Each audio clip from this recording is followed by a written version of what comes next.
আজ তোমাদের একটা গল্প বলবো, যেই কারণে পুরুষদের অন্য মহিলাদের বেশি ভালো লাগে, পরের স্ত্রীকে বেশি সুন্দরী বলে মনে হয়। এই নিয়ে একটা গল্প।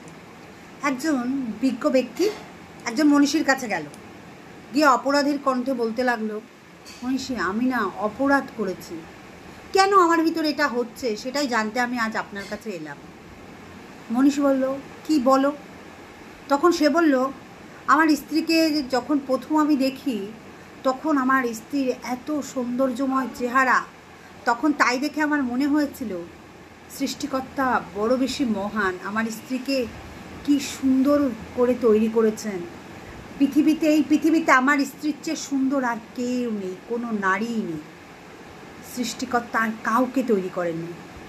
কিন্তু যখন আমার স্ত্রীর কাছে আমি প্রস্তাব পাঠালাম বিয়ের জন্য, বিয়ের আয়োজন চলছে, সব কিছু ঠিকঠাকভাবে তৈরি হচ্ছে, তারাও বিয়ের প্রস্তাব গ্রহণ করলো, সব কিছু সম্পন্ন হওয়ার পথে, তখন আমি দেখতে পেলাম আমার স্ত্রীর থেকেও তো আরও অনেক সুন্দরী মেয়ে আছে। এরপর যখন আমার বিয়ে হয়ে গেল, বউ ঘরে নিয়ে এলাম, তখন দেখতে পেলাম যে কি চারিপাশে তো আমার স্ত্রীর চেয়ে অন্য স্ত্রীরা আরও অনেক বেশি সুন্দর। আমার স্ত্রী কি সুন্দরী, ইচ্ছে তো আরও অনেক সুন্দরী মহিলা আছে। আমি এতদিন এত সুন্দরী মহিলা চোখেই দেখিনি। মনীষী উত্তরে হেসে বললেন, আমি কি তোমাকে এর চেয়েও বড় একটা কথা বলবো? মারাত্মক বিষয় কিন্তু নিতে পারবে তো? লোকটি বলল, হ্যাঁ হ্যাঁ হ্যাঁ পারবো, বলুন।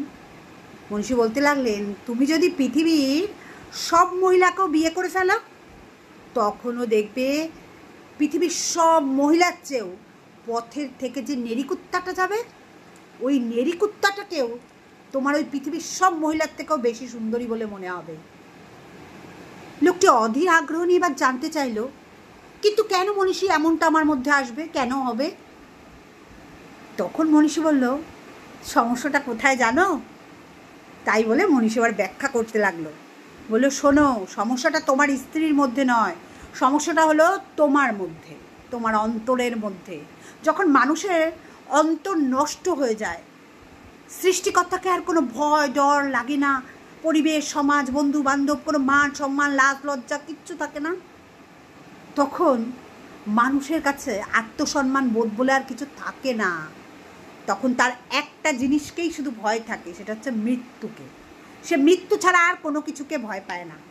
আর তোমার সমস্যা হচ্ছে এটা, তুমি পাপ, অপবিত্রতা বোধ এসবের প্রতি তুমি বেশি সময় নষ্ট করছো। অন্যের স্ত্রীর দিকে দৃষ্টিপাত করাও মহাপাপ। আর তুমি এগুলো থেকে বিরত থাকো না। তুমি সবসময় পাপ, অপবিত্র জিনিসের উপর নিজেকে আসক্তিতে ভরিয়ে রেখেছো। তুমি বরং সৃষ্টিকর্তাকে ভয় করতে থাকো, লাজ লজ্জা মান সম্মান আনতে থাকো, দেখবে তোমার এই সমস্যার সমাধান হয়ে গেছে। আর তোমার যে ঘরে স্ত্রী আছে, তাকে মন প্রাণ জীবন দিয়ে ভালোবাসো।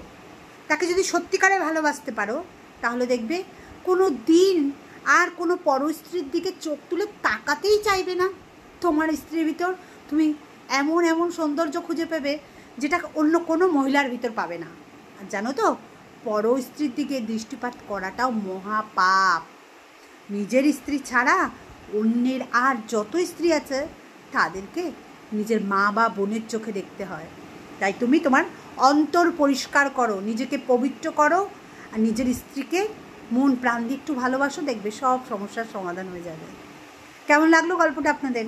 সবাই কিন্তু জানাবেন। Thank you everyone.